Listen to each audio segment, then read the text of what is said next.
Okay, today we're going to talk about laying out our pattern pieces onto our fabric. So everybody should have a yard of blue fabric, which we're going to use for our aprons. One side has a fold on it. The other side has two edges. These are called the salvage edges. A salvage edge means that it's a finished edge by the company. A lot of times it will have kind of like little dots or perforations or kind of threads sticking out. Just means that this is called the salvage edge, and you're going to line up your pattern pieces according to where the fold is and where the salvage is, okay? So our first piece, you usually start with your biggest pieces to make sure you have enough room for them to go on. You look at your piece and it's going to tell you how to place your piece on your fabric and how many of them to cut out. So this one is a medium apron. We're going to cut one piece of this. And over here, I want you to pay attention. This particular symbol, the arrow that goes like this on the side of this pattern piece, and it tells you place on fold. It means you always place it on the fold. So here's our fold of our fabric. We're going to put the pattern piece right on the edge of the fold.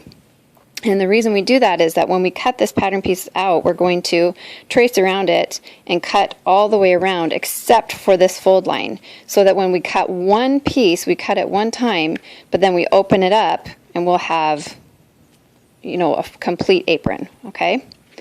Next we have, let's look at our apron ties. This one has a symbol of just a straight arrow across, and that means anytime you see a straight arrow, it means that you want to lay this piece parallel to the salvage line, the salvage edge. Okay, so we're going to go ahead and place this next to our apron piece, our apron piece, parallel with the salvage edge. Okay. And it tells us we're going to cut two of them. So because our fabric is folded over in half, if we trace this on one side, on this top side, and cut through both layers, we will automatically have two pieces. This one, when we cut through, because it's on the fold, we'll have one piece. Okay, next we have a neck strap, the one that goes around our neck. And this, again, has that arrow. We're going to put it parallel to the salvage line.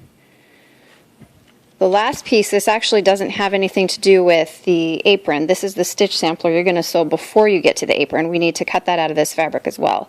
And it says to cut two pieces and has that same arrow. I'm going to go ahead and just put this inside this little area right here so we don't waste too much fabric. Okay, now the way that I have lined this up, I've tried to make it so that I waste the least amount of fabric. If I were to put this, you know, right in the middle of my fabric, then I've got all these wasted pieces.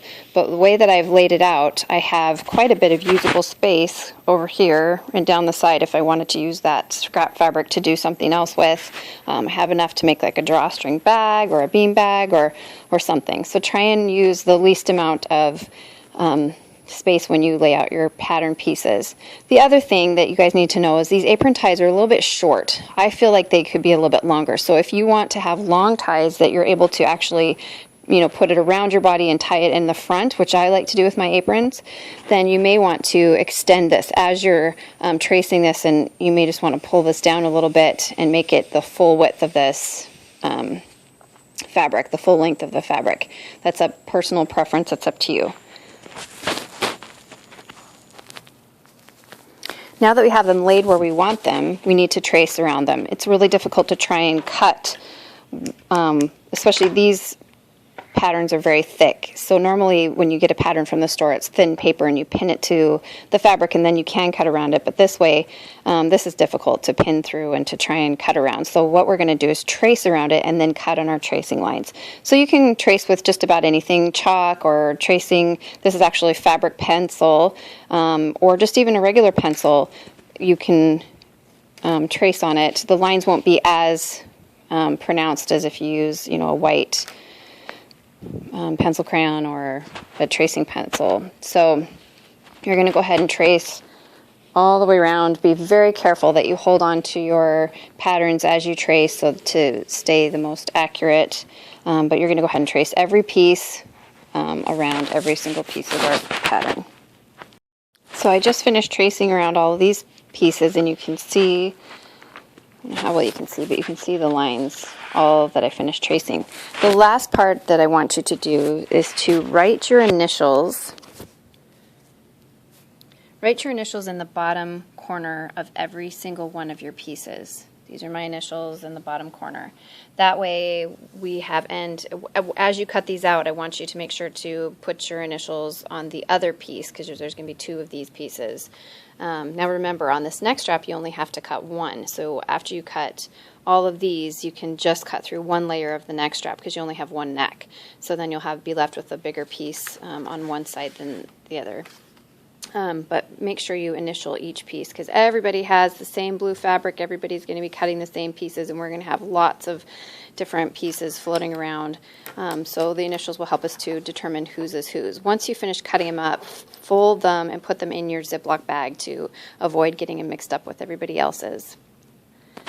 So now you're going to take and cut them out. It's easiest if you leave them in this position, and you can just start cutting out while they're sitting on a flat surface. You'll be most accurate in your cutting and everything if you don't move it around, if you just start cutting through. See, I'm cutting through both sides of the fabric and leaving this folded edge, and cut around every single piece in this position, and then put them in your Ziploc bag.